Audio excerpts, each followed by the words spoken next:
সেদিনের সেই ছোট্ট সদ্যোজাত আমিটা মেয়ে হয়ে জন্মানোর কারণেই মনে হয় জন্ম থেকেই সবার কাছে সবথেকে বড় প্রতারক হয়ে জন্মেছিলাম। আগের দিন রাত থেকেই আমার মায়ের পেন শুরু হয়েছিল। পরের দিন সকালে উঠেই হাসপাতালে নিয়ে যাওয়া হয়েছিল, আর আমি হতে হতে বিকাল গড়িয়ে গিয়েছিল। সবার চরম উৎকণ্ঠা, বংশের বড় ছেলের প্রথম সন্তান ছেলেই হওয়া চায়।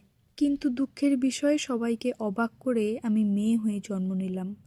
কোনো এক সময়ে কোনো এক জ্যোতিষী মাকে হাত দেখে বলেও ছিল নাকি তার প্রথম সন্তান ছেলেই হবে। মায়ের মেয়ে হওয়ার কথা শুনে কেউ আর মাকে সেদিন দেখতেও আসেনি।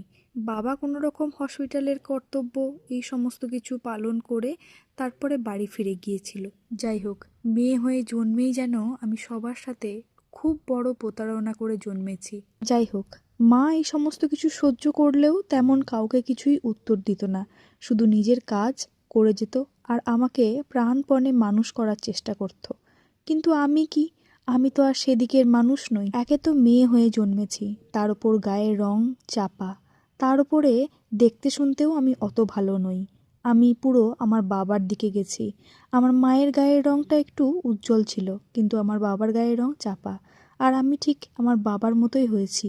শুধু এই নয়, পড়াশোনা করে যে জীবনে একটু প্রতিষ্ঠিত হব বা বাবা মায়ের মুখ উজ্জ্বল করব তাও নয়। পড়াশোনাও আমি সেরকম খুব একটা ভালো করতে পারি না। পড়াশোনায় আমার মন মোটেই নেই। মেয়ে হয়ে জন্মেছি বটে, তবে স্বভাবটা পেয়েছি একদম ছেলেদের মতো। সারাদিন এ গাছে ও গাছে চড়া, দুষ্টুমি করা, মারামারি, ধরাধরি এই সমস্তই আমার স্বভাবে ছিল। বাড়ির লোকজন মোটামুটি আমাকে নিয়ে অতিষ্ঠ হয়ে উঠত। আমি কোনোদিন দেখিনি আমার মা আমাকে তেমন কিছু বলছে। আমার মা খালি একটাই কথা বলতো, জীবনে প্রতিষ্ঠিত হও, নিজেকে চেষ্টা করো প্রতিষ্ঠা করার। আবার অনেকেই আমার মাকে এও বলেছিল, তোমার মেয়ে তো একটু বড় হচ্ছে, মেয়ে হয়েছে, এরপর আর একটা বাচ্চা নেওয়ার চেষ্টা করো। কিন্তু আমার মা কিছুতেই আরও একটা বাচ্চা নেবার চেষ্টা করেনি। আমি জানি না কেন।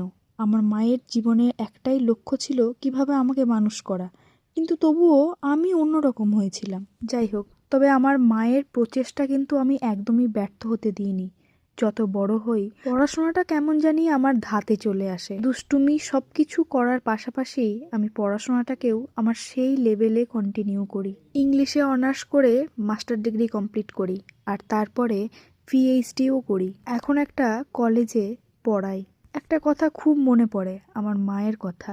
ছোটবেলায় খুব মা বলতো, নিজের রূপ দিয়ে নয়, নিজের গুণ দিয়ে সবার কাছে পরিচিত হও।